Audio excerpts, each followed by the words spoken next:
Hi, my name is Alanna Robinson and I work at Nova Scotia Power. Easements are very common throughout the province. Besides utility easements, there are easements for all kinds of different reasons, such as going to a beach or crossing someone's property if your property is landlocked. An easement is important because it will allow Nova Scotia Power to be on property that it doesn't own. So, for example, if you need to go over your neighbor's property in order to get power to your house, it's important that we have all the right documents in place so that there's not a question that Nova Scotia Power has the right to be there. Anytime Nova Scotia Power goes across a third-party property, we insist on having some type of easement documentation. Nova Scotia Power has an easement package that you can find on our website at www.nspower.ca. If you're going to get an easement over your neighbor's property, I think one of the best things to do would be to contact the Nova Scotia Power planner or even Lands and Rights so that everybody can have a discussion about what's going to happen and demystify the process so the neighbor would know exactly what the plan is, where the lines are supposed to go, and have a discussion up front, because the worst thing that you want to do is all of a sudden someone knocks on the door and say, yes, please sign this paper. That kind of doesn't really work with neighbor relations.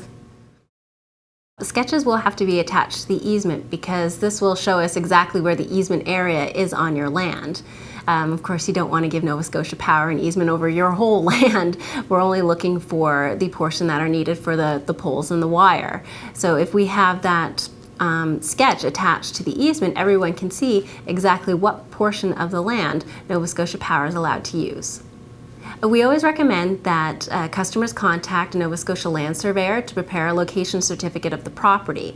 Nova Scotia land surveyors are the only people authorized in Nova Scotia to certify boundaries of your property. This way, if you get a Nova Scotia land surveyor to prepare the sketch, you know exactly where the boundaries of your property are and exactly where the easement is on your property. A sketch prepared by you will not have that type of authority, so the easement may not be in the exact spot that you think it is.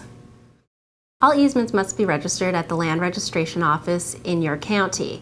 Now, if your property has been quote-unquote migrated into the new land registration system, an authorized lawyer will have to register that document for you.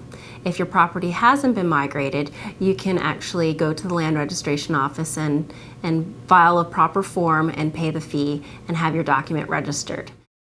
Nova Scotia Power has the obligation to maintain the poles and the wires that are on the easement area.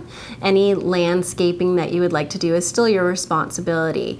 In the standard Nova Scotia Power easements, there are restrictions for what you could plant underneath the easement. For example, you could not plant a tree that would grow up into the wires. So those restrictions are contained exactly in the documents.